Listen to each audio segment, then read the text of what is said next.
Hello, today is Monday, April 29th, and welcome to episode 329 of Fault Lines, the National Security Institute's podcast that gets you quickly up to speed 3 times a week on the national security and foreign policy debates shaking up America. I'm NSI Senior Fellow Morgan Vina. I'm joined today by NSI's Deputy Executive Director, Jessica Jones, and NSI Director and Founder, Jamil Jaffer. Today, we are returning to Africa and talking about the U.S. security relationship with our Sahelian partners. Last week, officials announced that some U.S. troops would be withdrawn from both Niger and Chad following failure to reach an agreement with Niger and following a host nation directive issued by Chad. Although the decision to leave Niger is more definite, there is hope that U.S. troops will return to Chad after it holds elections next week. This is a major blow to U.S. security interests, as both countries have been essential partners in counterterrorism efforts in the region. It also comes on the heels of a cooling of U.S. relations with several other governments in the region, as they also cozy up to U.S. adversaries, Moscow in particular. As we've previously discussed on the pod, over the last few years, this region has suffered numerous coups, including in Niger and Chad, which have empowered their new military leaders to redefine alliances and interests. Jess, turning to you first, I know that there are many other things happening in the world right now. Africa just isn't the top of mind for a lot of folks. But why is the Sahel region so important to U.S. national security interests? And, what does it mean that so many of these countries are turning away from Washington and pivoting towards Russia? First off, I know it's a Monday when we can barely say our names when we kick off the show. That's the start of the week. But dealing with huge topics here. I mean, as you've mentioned, the Sahel is now kind of the epicenter of terrorism globally, right? The region accounted for around, I think it's 43% of deaths caused by terrorism in 2022. You continue to see terrorist attacks, extremist attacks increase, especially in those states that are now have been plagued by coups. And so it continues to be an ongoing security issue and interest for the United States. I actually, as I was reading the news, thinking about our event, actually NSI hosted the other week, focused on Latin America and China and other adversaries' actions there. And thinking through some of our really smart panelists who said, there's different kinds of countries in these huge areas, right? There's some countries that are leaning against the US towards Russia and China for a number of reasons. There's some that are kind of wishy-washy, and there's some that are really pro-American, and that you need to develop smart strategies for each of these groupings, and not one approach is going to work. And so I think the US really has an opportunity and needs to step back and think about how does it treat different countries, right? Like, where can it be strategically opportunistic with the countries that are already pro-American, which there are a number of Africa, right? Nigeria, Sierra Leone, Liberia.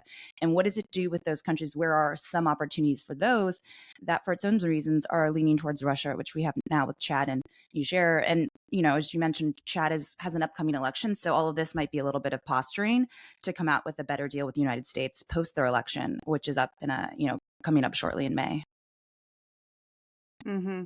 So, I mean, Jamil, the American withdrawal from Niger is pretty much a done deal at this point. But American officials seem hopeful that they can reach an agreement to return troops to Chad, as I mentioned, following their elections.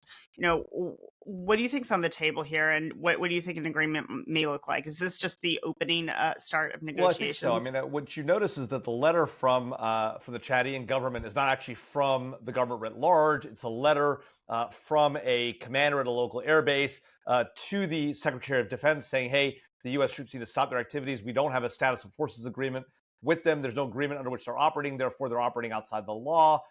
He doesn't directly address the United States, but sort of tells the Secretary of Defense you need to, or the Minister of Defense, that you need to end their cooperation and their activities here. And it clearly appears to be sort of a negotiating ploy to get the U.S. to cough up more money, to enter into the kind of agreement that we have in Djibouti with basing rights and the like. And so this is just nothing more than, to be honest with you, a naked extortion scheme. Remember, it's only a few months back that the U.S. government actually warned the Chadian government that we were suspicious Russians were plotting a coup in that country. And so, we're trying to work our relationship there. Obviously, critical counterterrorism partner. That base of operations is important for U.S. Special forces there in the region. That being said, look, if the Chadian government doesn't want us there, we will leave. We'll find another place to operate out of in that region of the world. The U.S. has active operations in other parts of the continent, but of course these are important relationships, and it would be unfortunate if for both us and the country, frankly, look, Boko Haram, other terrorist groups remain active. The Islamic State and its various affiliates in the region remain active. And so this, as Jessica pointed out, so this is an important region, not just for the United States, but for those countries themselves. They need the support that we're providing, and the idea they can simply just cut us out, I think, is a mistake, particularly if they're going to turn to the Russians, who have their own interests at play here that are much more substantive, shall we say, than just counterterrorism. The Russians are looking to make a much bigger move in Africa in a way that we're not. And perhaps that's part of the challenge, Morgan, is that we don't seem as committed as China and Russia do to building a long-term strategy there. But remember, the African nations have seen this story before. They've seen colonial powers come and go. They don't like it. It's something that they have a long and we have a long and sordid history. We colonial powers have had there in the region, and so it's a tough road to hoe. But at the end of the day, critically important for our national security that we remain in the region. And if it's not Chad, if it's not Niger, we'll have to find somewhere else to operate out of. So, Jamil, just one clarification: the United States is not a colonial power. Well, look. I'm talking about the West generally, right? I mean, the colonial British power than Russia or China, right? The British, the French, right, have long had colonial operations in Africa. The history of those colonial operations there is obviously hugely problematic, and something that I think reflects how the Africans think about their countries, how they think about their continent, how they think about their relationships with larger powers, whether those powers are the United States, China, Russia, right, or the former colonial powers, the French and the British. Yeah. So, Jamil, you also, raised Boko Haram. Just as a side note here, it has been 10 years this weekend since the Chibok schoolgirls, about nearly 300 of them were kidnapped by Boko Haram. 80 plus or so still remain missing. Jess, I missed Munson because he is our resident looking for him on the screen. I was like, did he just pop in? we need a less cameo. So look, I mean, what's been happening in the Sahel, these past few years, and in West Africa, we've seen coup after coup after coup. Clearly, you talked about, this as being a pattern. What are some of the catalysts, and do we need to expect to see more? I mean, it's discussion we have here a lot on the show about the retrenchment of democracy kind of worldwide, and you can focus in this region and see it across these countries. And it displays kind of the lack of cohesive U.S. policy on the continent.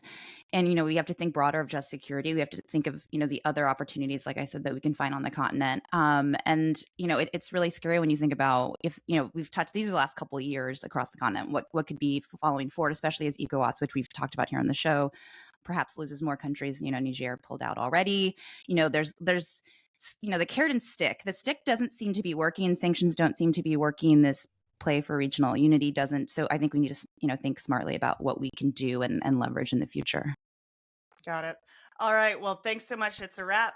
Thanks to Devlin Burning, Claude Jennings, and Alice Roosevelt and the NSI staff for their help in producing today's episode. Join us again on Wednesday, May 1st for our next episode of Fault Lines. Fault Lines is now on YouTube, so check out our channel and see a video of today's episode and our smiling faces. If you like what you heard, be sure to rate, review, and subscribe.